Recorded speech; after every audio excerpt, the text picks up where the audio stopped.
में आपका स्वागत करती हूँ। आज हम ज्योग्राफी के अदर क्वेश्चन करेंगे, सारे PYQ कंप्लीट करेंगे। ठीक है, तो इसमें which of the following longitude is known as standard meridian in India, पहला क्वेश्चन है। तो निम्नलिखित देशांतरों में कौन सा भारत की प्रमाणिक मध्याह्न रेखा कहलाता है? ठीक है, तो इसमें देखेंगे तो सभी को पता होगा कि 82 डिग्री 30 मिनट ईस्ट जो है, यही भारत की स्टैंडर्ड मेरिडियन है। ओके, नेक्स्ट क्वेश्चन देख लेते हैं कि विच one of the following is incorrectly matched. तो निम्नलिखित में से कौन सुमेलित नहीं है? ठीक है, तो नाथू नाथू जैसे कोई पर्सन है, नाथुला दर्रा जैसे इसमें मैच करना है, तो जैसे नाथू कोई पर्सन है, इसकी ट्रिक है, तो वो सिख है, वो बीमार है, तो नाथू सिख, तो ये सिक्किम में है। ठीक है, तो इसमें पूछा कौन सा सुमेलित नहीं है, तो ये पहला ही सुमेलित नहीं है। ठीक है, दूसरा है लिपुलेख, लिपुलेख दर्रा जो है उत्तराखंड में है। ठीक है, तीसरा है रोहतांग, तो रोहतांग जो है वो हिमाचल प्रदेश में है। ठीक है, उसके बाद पालघाट दर्रा जो है वो केरला में। ओके, नेक्स्ट क्वेश्चन देख लेते हैं। ठीक है, which of the following river does not originate in India. तो निम्नलिखित नदियों में से किसका उद्गम भारत में नहीं है? तो सतलज नदी जो है, ठीक है, उसका उद्गम जो है तिब्बत के मानसरोवर झील के पास से है। ठीक है, वहाँ पे एक राक्षस ताल है, वहां से ये निकलती है सतलज नदी। तो अगर टेक्निकली देखा जाए तो इसका उद्गम भारत से नहीं है। यह शिवालिक पर्वत श्रृंखला को काटती हुई पंजाब में प्रवेश करती है। रावी नदी का उद्गम कांगड़ा जिले के रोहतांग दर्रे के समीप से होता है। ठीक है, और ब्यास नदी का उद्गम रोहतांग दर्रे के समीप व्यास कुंड से होता है। और कुल्लू है, और यह कुल्लू घाटी में बहती हुई धौलाधर पर्वत को पार कर पंजाब के मैदान में पहुंचती है। ठीक है, नेक्स्ट क्वेश्चन देख लेते हैं।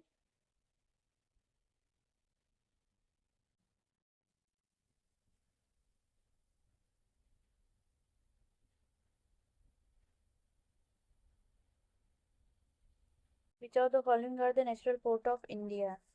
निम्नलिखित में से कौन भारत के प्राकृतिक बंदरगाह हैं? ठीक है, तो इसमें अगर देखें तो भारत के प्राकृतिक बंदरगाह आपके दो हैं। ठीक है, वो है आपका कोच्चि और विशाखापट्टनम। ठीक है, तो कोच्चि और विशाखापट्टनम ये दोनों आपके नेचुरल पोर्ट हैं। तो बड़े बंदरगाहों का नियंत्रण केंद्र सरकार करती है, जबकि छोटे बंदरगाह संविधान की समवर्ती सूची में शामिल हैं, जिनका प्रबंधन संबंधित राज्य सरकारें करती हैं। ओके, देश का सर्वश्रेष्ठ प्राकृतिक बंदरगाह आपका विशाखापट्टनम है। यह भारत का सबसे गहरा, एक क्वेश्चन आया था इस बार एग्जाम में, तो उसने पूछा था कि डीपेस्ट पोर्ट, तो डीपेस्ट पोर्ट आपका विशाखापट्टनम है। चेन्नई की बात करें तो ये एक आर्टिफिशियल पोर्ट है, यानी कृत्रिम बंदरगाह है। यह भारत का सबसे प्राचीन बंदरगाह भी है। ठीक है, कोच्चि और विशाखापट्टनम प्राकृतिक बंदरगाह है। नेक्स्ट क्वेश्चन देखते हैं। Black soil are suitable for cotton. Next question है, black soil are suitable for cotton cultivation. तो काली मिट्टी कपास की खेती के लिए उपयुक्त है, तो ये सही है। ठीक है, इसे काली कपासी मिट्टी भी कहते हैं, या इसको रेगुर सॉइल भी कहते हैं।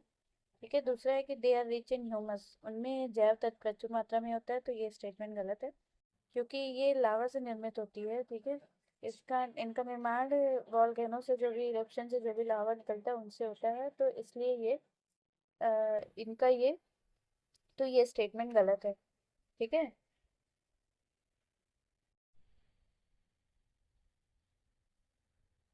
तो आपका स्टेटमेंट सी जो है सही हो जाएगा, ऑप्शन सी सही हो जाएगा। ठीक है, नेक्स्ट क्वेश्चन देख लेते हैं। इसका एक्सप्लेनेशन देख लेते हैं। तो काली मिट्टी कपास की खेती के लिए उपयुक्त होती है, इसलिए इसे काली कपासी या मिट्टी या रेगुर के नाम से भी जाना जाता है। ठीक है, इसमें जैव तत्व अर्थात ह्यूमस की मात्रा कम होती है। ठीक है, और ये कहाँ कहाँ मिलती है, तो ये आपकी महाराष्ट्र, भारत के मध्य क्षेत्र में, यानी कि सेंट्रल में, सेंट्रल इंडिया में, और दक्षिणी क्षेत्रों में पाई जाती है, साउथ पार्ट में। ओके, ठीक है, ये काली मिट्टी भारत की दूसरी सबसे बड़ी सॉइल है। यह 5.46 लाख वर्ग किलोमीटर में विस्तृत है। ठीक है, नेक्स्ट देख लेते हैं। मैच करना है इसमें, तो दो लिस्ट दी हुई है, एक इंडस्ट्री की और दूसरा सेंटर की। ठीक है, उद्योग और उनके केंद्र। तो एल्युमिनियम कहाँ मिलता है? तो एल्युमिनियम को हम मैच कर देंगे जेके नगर से। ठीक है, तो ये हो जाएगा एल्युमिनियम, तो ये हो जाएगा थर्ड। और कॉपर, तो कॉपर को आप मैच कर देंगे। ठीक है, तो ये हो जाएगा B1, यानी कि मलाजखंड। तो कॉपर हो जाएगा मलाजखंड से, एल्युमिनियम हो जाएगा जेके नगर से, कॉपर हो जाएगा मलाजखंड से। ठीक है, उसके बाद आपका जिंक जो है, जिंक को आप मैच कर देंगे टुंडू से। ठीक है, तो जिंक हो गया टुंडू। जूट, फिर बाकी बच गया जूट, तो जूट आपका मैच हो जाएगा D4 यानी कि भाटपाड़ा। तो ये हो गया आपका ऑप्शन बी सही हो गया। ठीक है, तो एल्युमिनियम आपका जेके नगर में है इंडस्ट्री एल्युमिनियम की। कॉपर की इंडस्ट्री आपकी जो है मलाजखंड में है, जिंक की टुंडू में है, और जूट की भाटपाड़ा में है। नेक्स्ट देख लेते हैं, इसमें भी इंडस्ट्री और उनके प्लेसेस को मैच करना है। ठीक है, तो पेपर इंडस्ट्री, तो पेपर इंडस्ट्री देख लेते हैं। तो पेपर इंडस्ट्री आपकी टीटागढ़ में है। ठीक है, पेपर इंडस्ट्री टीटागढ़ में है। सीमेंट इंडस्ट्री आपकी सीमेंट इंडस्ट्री आपकी लखेरी में है। ठीक है, तो सीमेंट जो है लाखों रुपए में बिक रही है, तो सीमेंट बहुत महंगी है, तो सीमेंट लखेरी हो गई। ठीक है, उसके बाद आयरन एंड स्टील आपका जो हो गई भिलाई में। ठीक है, तो लोहा और इस्पात का जो कारखाना है वो भिलाई में ही है। ठीक है, सभी को पता है। फिर मिनरल ऑयल रिफाइनरी जो आपकी है वो अम्बाला मुकुल में है, ये लास्ट है। ठीक है, तो इसलिए आपका ऑप्शन बी करेक्ट हो गया। नेक्स्ट क्वेश्चन, विश्व का भूगोल। ठीक है, वर्ल्ड ज्योग्राफी। तो एक निश्चित आकृति में व्यवस्थित ताराओं का समूह कहलाता है। ठीक है, तो group of star arrange in a definite pattern is called, तो उसे क्या कहते हैं? तो सभी को पता है कि उसको कंस्टलेशन कहते हैं। ठीक है, नक्षत्र कहते हैं। ये करेक्ट हो गया। Next question, lithosphere. तो wireless communication is reflected to earth surface. तो बेतार संचार पृथ्वी की सतह को निम्नांकित द्वारा परिवर्तित किया जाता है। तो कैसे अर्थ सरफेस रिफ्लेक्ट करता है वायरलेस कम्युनिकेशन को? तो ये आयनोस्फेयर से किया करता है। ठीक है, तो वायुमंडल जो है कई लेयर्स में बना हुआ है। ठीक है, तो सबसे फर्स्ट लेयर जो है उसकी ट्रोपोस्फेयर है। ठीक है, ट्रोपोस्फेयर यानी क्षोभ मंडल है। उसके बाद स्ट्रेटोस्फेयर है यानी संताप मंडल है। ठीक है, स्ट्रेटोस्फेयर के बाद तीसरी है आपकी मेसोस्फेयर। ठीक है, जिसे ओजोन मंडल कहते हैं। मेसोस्फेयर के बाद आइनोस्फेयर है, आयन मंडल चौथी है। ठीक है, उसके बाद एक्सोस्फेयर है, बहिर्मंडल, जो कि एकदम आखिरी परत है। ठीक है, नेक्स्ट क्वेश्चन देख लेते हैं, which of the following is the most stable ecosystem. तो सबसे ज़्यादा स्टेबल इकोसिस्टम आपका क्या है, कौन सा है? तो सबसे ज़्यादा स्टेबल इकोसिस्टम आपका ओशन है। ठीक है, तो महासागर आपका सबसे ज़्यादा स्टेबल इकोसिस्टम है। चूंकि पृथ्वी का लगभग 2/3 भाग महासागर है तथा यहाँ पर जैव विविधता भी प्रचुर मात्रा में मिलती है, अतः सर्वाधिक स्थायी पारिस्थितिक तंत्र जो है वो महासागर में ही। ठीक है, नेक्स्ट क्वेश्चन देख लेते हैं आर्थिक भूगोल का। ठीक है, विच one of the following is not correctly match, निम्नलिखित में से कौन सुमेलित नहीं है? ठीक है, तो बोलीविया जो है वो टीन के लिए है, मतलब इंडस्ट्री। ठीक है, ब्राजील जो है आयरन ओर के लिए है। मैक्सिको में सिल्वर है। ठीक है, और पेरू, तो पेरू भी आपका सिल्वर ही है, तो ये लास्ट वाला आपका ये गलत है, तो यही आपका करेक्ट ऑप्शन हो गया। ठीक है, तो बोलीविया टिन के लिए है, ब्राजील आयरन ओर के लिए है, और मैक्सिको सिल्वर के लिए है, और पेरू भी सिल्वर के लिए है। नेक्स्ट है, नाइट्रेट उत्पादन के लिए चिली प्रसिद्ध है ना कि पेरू। ठीक है, चिली का चुक्की माटा पठार तांबे के उत्पादन के लिए प्रसिद्ध है, तो इसे भी इसकी तांबा राजधानी भी कहा जाता है, अतः विकल्प सही सुनिश्चित है। ठीक है, तो नाइट्रेट उत्पादन के लिए चिली प्रसिद्ध है। नेक्स्ट देख लेते हैं, डोनेट्स जो है। ठीक है, डोनेट्स जो है वो आपका कहाँ पे है? तो डोनेट्स आपका यूक्रेन में है। इसमें आपको कोल फील्ड और कंट्री को मैच करना है। तो डोनेट्स जो है वो आपका, क्योंकि यूक्रेन को सब लोग डोनेट कर रहे हैं, वॉर के चक्कर में सब उसको फंड डोनेट कर रहे हैं जिससे ये वो अपने युद्ध को कंटिन्यू करे, तो ये आपका हो गया यूक्रेन। ठीक है, उसके बाद नेक्स्ट है कुजनेत्स्क। तो कुजनेत्स्क आपका रसिया में है। ठीक है, नेक्स्ट क्वेश्चन है आपका लंकाशायर। तो लंकाशायर आपका यूके में है। ठीक है, यूके में है। और लास्ट है आपका सार। तो सार आपका जो है कोल फील्ड है सार, तो वो जर्मनी में है। ठीक है, तो ये आपका ऑप्शन करेक्ट हो गया बी। तो सार आपका जर्मनी में है।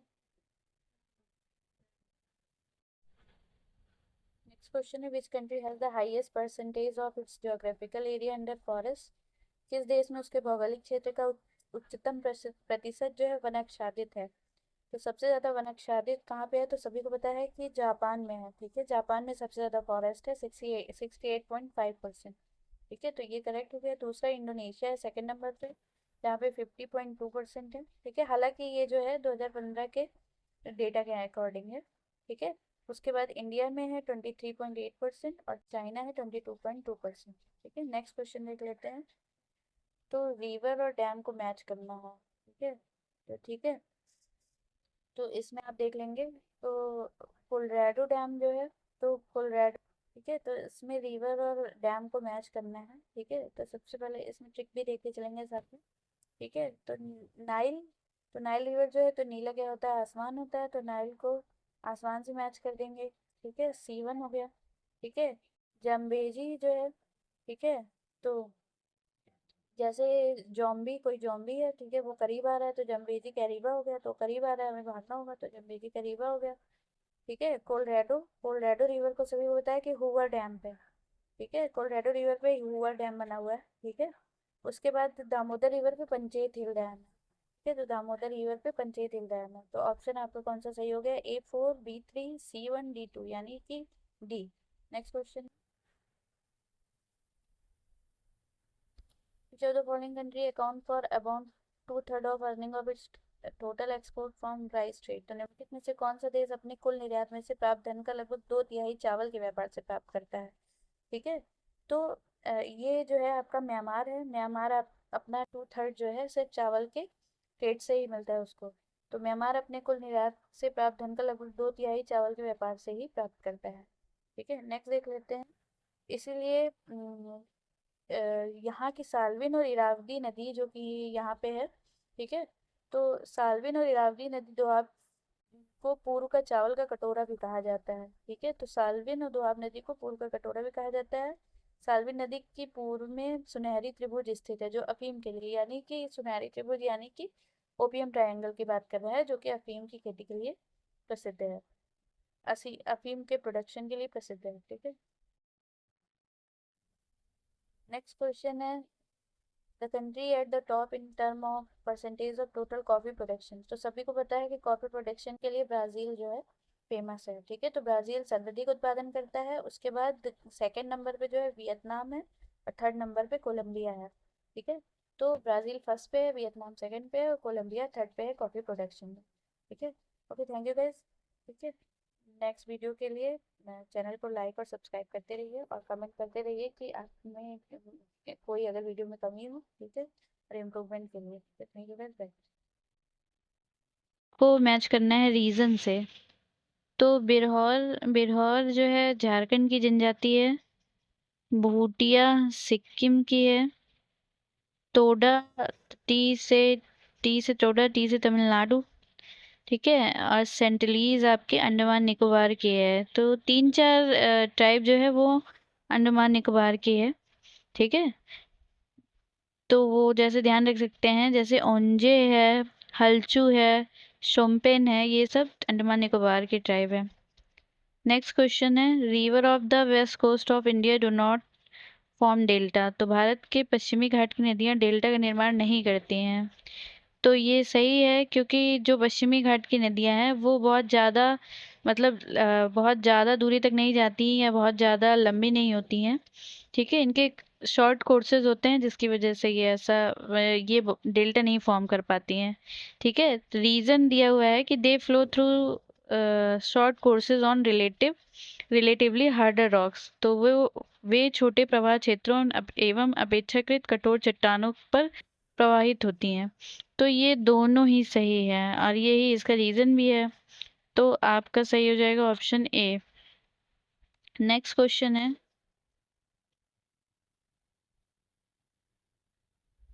Radcliffe line, boundary between Radcliffe line सीमा निर्धारित करती है किनके बीच। तो सभी को पता है कि रेडक्लिफ लाइन जो है इंडिया और पाकिस्तान के बीच में बाउंड्री बनाती है।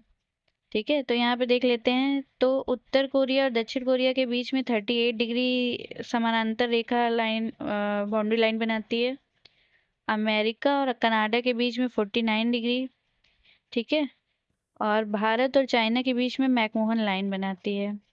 ठीक है, नेक्स्ट देख लेते हैं, river of south India mainly have which of the following drainage pattern. तो साउथ इंडिया की रिवर किस तरह का ड्रेनेज पैटर्न उनका है, तो दक्षिण भारत की नदियां प्रमुख रूप से निम्न में से कौन सा अपवाह तंत्र रखती हैं, तो ये है वृक्षनुमा यानी कि डेंड्रियाटिक। तो नेक्स्ट क्वेश्चन है river of south India mainly है which of the following drainage pattern. दक्षिण भारत की नदियां किस तरह का उनका अपवाह तंत्र होता है, तो वृक्षनुमा होता है, ठीक है, तो जिसे इंग्लिश में डेंड्रियाटिक भी बोलते हैं, ठीक है। नेक्स्ट क्वेश्चन देख लेते हैं। तो ये जो इस तरह का जो अपवाह तंत्र होता है वो देखने में वृक्ष की तने तथा उसकी शाखाओं के समान लगता है, ठीक है, तो इन्हीं में से ऐसे नदियां कटती हैं, तो ये जैसे इस तरह का डेंड्रियाटिक पैटर्न होता है। नेक्स्ट क्वेश्चन है largest union territory of India is. तो भारत का सबसे बड़ा संघ राज्य है, तो सभी को पता है कि दिल्ली जो है लार्जेस्ट यूनियन टेरिटरी है इंडिया की, ठीक है।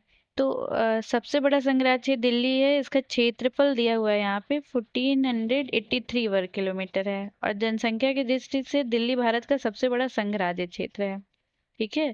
और क्षेत्रफल की दृष्टि से सबसे बड़ा यूनियन टेरिटरी जो है वो अंडमान निकोबार है, जिसका एरिया जो है 8249 वर्ग किलोमीटर है, ठीक है। नेक्स्ट क्वेश्चन देख लेते हैं। Which one of the following mineral is not in Uttar Pradesh, not found in Uttar Pradesh. निम्नलिखित में से कौन सा एक खनिज उत्तर प्रदेश में नहीं पाया जाता है, तो माइका जो है वो उत्तर प्रदेश में नहीं पाया जाता है, ठीक है।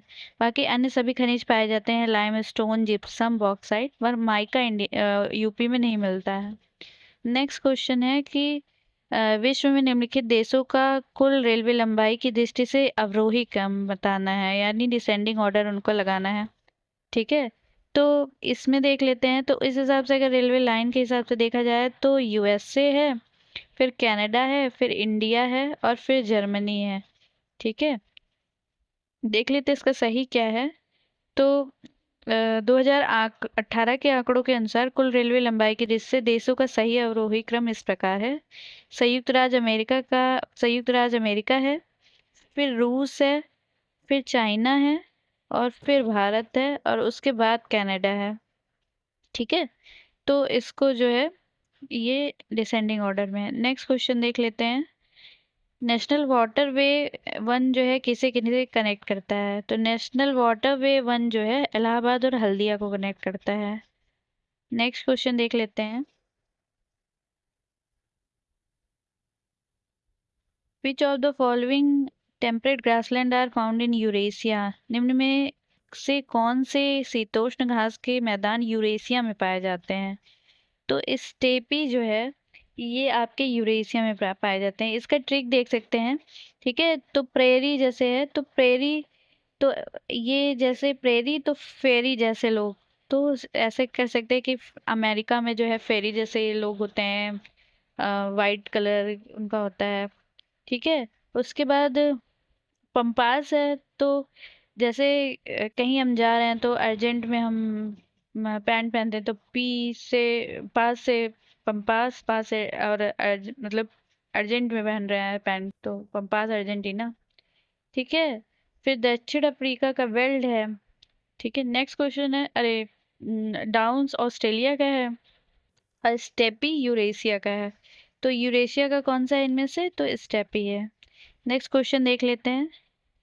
Which of the following is the largest ecosystem of the world. निम्नलिखित में से कौन से एक विश्व का विशालतम पारिस्थितिकी तंत्र है, तो सबसे विशालतम पारिस्थितिकी तंत्र जो है वो ओशन का है, ठीक है। बहुत सारे जो है लगभग 71% जो है अर्थ का जो भाग है वो जलमंडल में है, समुद्र पे ही विस्तारित है, और इसीलिए सबसे ज़्यादा विशालतम पारिस्थितिक तंत्र है, ठीक है, और सबसे ज़्यादा स्थायी भी है। नेक्स्ट क्वेश्चन देख लेते हैं। एयर प्रेशर इज लोवेस्ट इन। तो एयर प्रेशर कब सबसे कम होता है, तो समर सीजन में आपका, तो ये ऐसे समझ सकते हैं कि जितना। नेक्स्ट क्वेश्चन है एयर प्रेशर इज लोवेस्ट इन, तो वायुदाब सबसे कम कब होता है, तो समर सीजन में वायुदाब सबसे कम होता है। तो जब टेम्परेचर ज़्यादा होता है तो प्रेशर कम होता है, और जब प्रेशर ज़्यादा होता है, अरे जब टेम्परेचर कम होता है तो प्रेशर ज़्यादा होता है। ठीक है, ये सब्जी जानते हैं। नेक्स्ट है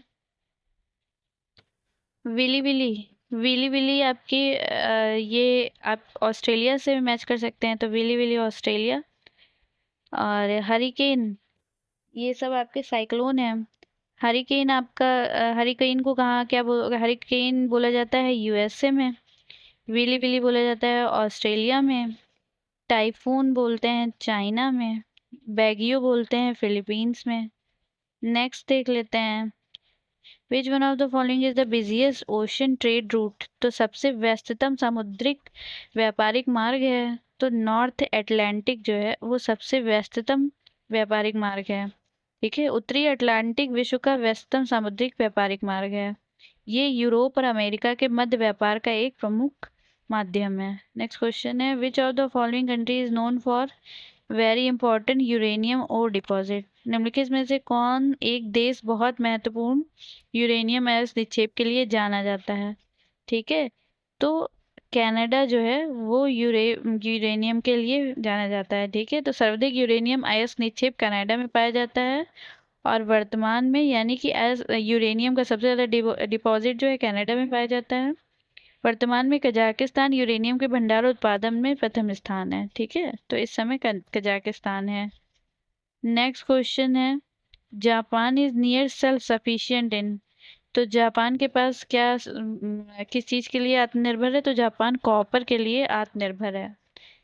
जापान जो है वो कॉपर के लिए आत्मनिर्भर है। नेक्स्ट देख लेते हैं। नेक्स्ट क्वेश्चन है Yamuna become a dead river between Delhi and Agra during most of the year. तो यमुना डेड रिवर बन गई है दिल्ली और आगरा के मध्य वर्ष के अधिकांश समय में। तो ये सही है, Yamuna is a non perennial river. तो ये गलत है क्योंकि यमुना तो पेरेनियल है ना, क्योंकि हिमालय से निकलती है, ग्लेशियर से निकलती है। ठीक है, तो ए इज ट्रू और आर इज फॉल्स। ठीक है, तो यमुना यमुनोत्री ग्लेशियर से निकलती है, तो ग्लेशियर से निकलने वाली जो है वो हमेशा जो है वो हमेशा उनमें पानी रहता है। ठीक है, नेक्स्ट देख लेते हैं। इसमें एक्सप्लेनेशन देख लेते हैं। यमुना नदी का उद्गम स्थल हिमालय के बंदरपुर के निकट यमुनोत्री हिमानी से है और यह गंगा की सबसे बड़ी सहायक नदी है। इसकी कुल लंबाई 1376 किलोमीटर है और इसका बेसिन क्षेत्र 1,41,399 वर्ग मील है। इसकी बाईं तरफ से सहायक नदियां टोन्स, हिंडन, शारदा, कुंता, गिरी, ऋषि गंगा, हनुमान गंगा और दाहिनी तरफ से इसकी सहायक नदियां चंबल, बेतवा, केन और सिंध है। ठीक है, ध्यातव्य हो कि दिल्ली और आगरा के मध्य वर्ष के अधिकांश समय में यमुना नदी के मृत हो जाने के कारण जल का अतिशय दोहन है। नेक्स्ट देख लेते हैं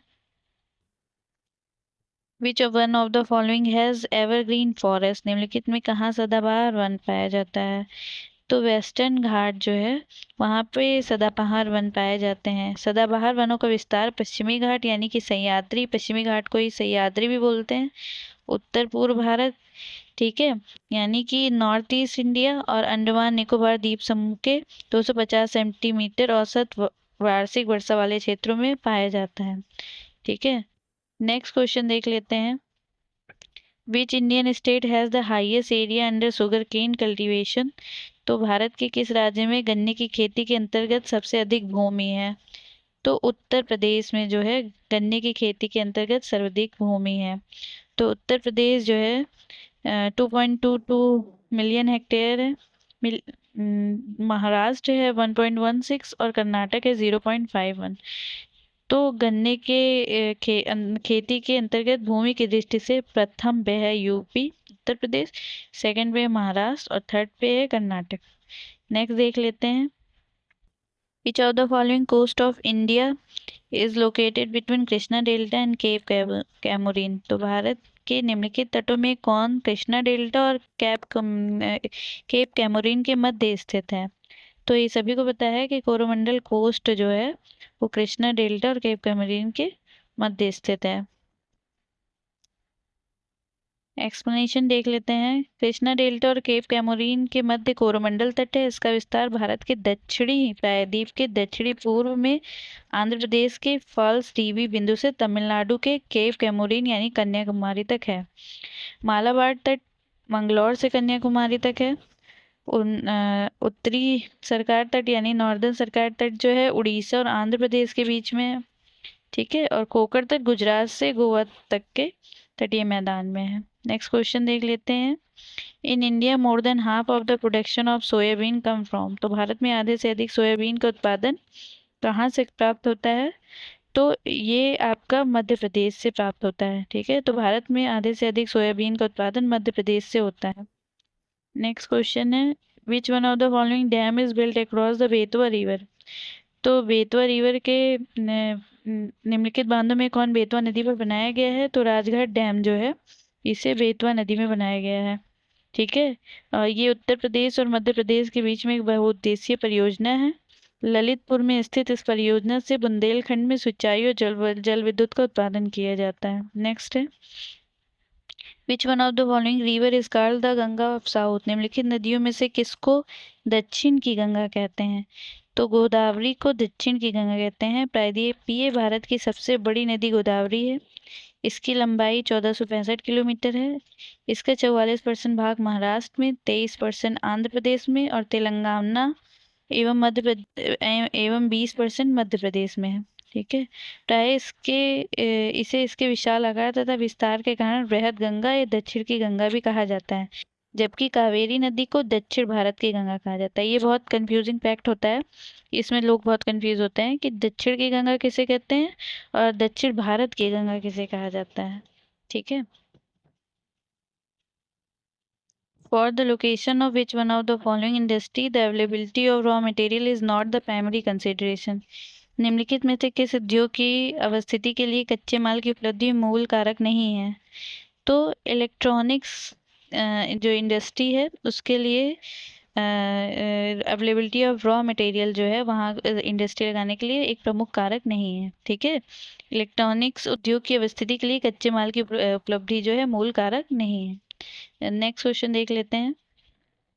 which one of the following country has the longest coast line.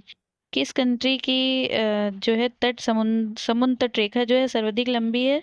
तो ये जो है कनाडा की जो है समुद्र तट रेखा सबसे लंबी है। कनाडा के बाद ऑस्ट्रेलिया की है, फिर ब्राज़ील की है, फिर भारत की है। जो चारों ऑप्शन आपके दिए हैं उसमें सबसे ज़्यादा जो है, वैसे भी सबसे ज़्यादा कनाडा की जो है तटरेखा सबसे लंबी है। नेक्स्ट क्वेश्चन है, black hole was first made known by. तो ब्लैक होल की जानकारी सर्वप्रथम किसने दी थी? तो एस चंद्रशेखर ने दी थी। एस चंद्रशेखर ने ही चंद्रशेखर लिमिट भी दिया था। ठीक है, तो इन्होंने कहा था कि जब एक लिमिट के बाद जब कोई तारा जनरेशन देख लेते हैं। ब्लैक होल एक ऐसा खगोलीय क्षेत्र है जिसका गुरुत्वाकर्षण क्षेत्र इतना शक्तिशाली होता है कि प्रकाश भी इसके खिंचाव से नहीं बच सकता है। तो भारतीय अमेरिकी खगोलविद जो थे सुब्रमण्यम चंद्रशेखर, इन्होंने चंद्रशेखर सीमा या चंद्रशेखर लिमिट बनाई थी। तो इस सिद्धांत के प्रतिपादन इन्होंने ही किया था। तो इस सिद्धांत के अनुसार सफ़ेद बौने तारे एक निश्चित द्रव्यमान प्राप्त करने के बाद अपने भार और अधिक वृद्धि नहीं कर सकते और अंततः वो ब्लैक होल या कृष्ण क्षेत्र बन जाते हैं। नेक्स्ट देख लेते हैं, which one of the following is a volcanic island of India. तो बैरन आइलैंड जो है वो वॉल्केनिक आइलैंड है इंडिया का। एक्सप्लेनेशन देख लेते हैं। बैरन द्वीप बंगाल की खाड़ी के अंडमान निकोबार में पोर्ट ब्लेयर से 135 किलोमीटर दूर उत्तर पूर्व में अवस्थित है। यह दक्षिण एशिया का एकमात्र सक्रिय ज्वालामुखी है। इस ज्वालामुखी से पहला उद्गार 1787 में हुआ था। तो ये एकमात्र जो है एक्टिव वॉल्केनो है। नेक्स्ट क्वेश्चन है, विच one of the following is the highest volcano mountain of the world. तो सबसे हाईएस्ट जो है तो वो माउंट कोटोपैक्सी जो है वो सबसे हाईएस्ट वॉल्केनो है। तो विश्व के सबसे ऊंचा सक्रिय ज्वालामुखी दक्षिण अमेरिका महाद्वीप के इक्वाडोर में स्थित माउंट कोटोपैक्सी है। ठीक है, उसके बाद माउंट किलिमंजारो कहाँ पे है? तो माउंट किलिमंजारो अफ्रीका में है। माउंट ताल जो है वो फिलीपींस में है, लुजान द्वीप पे है। ठीक है,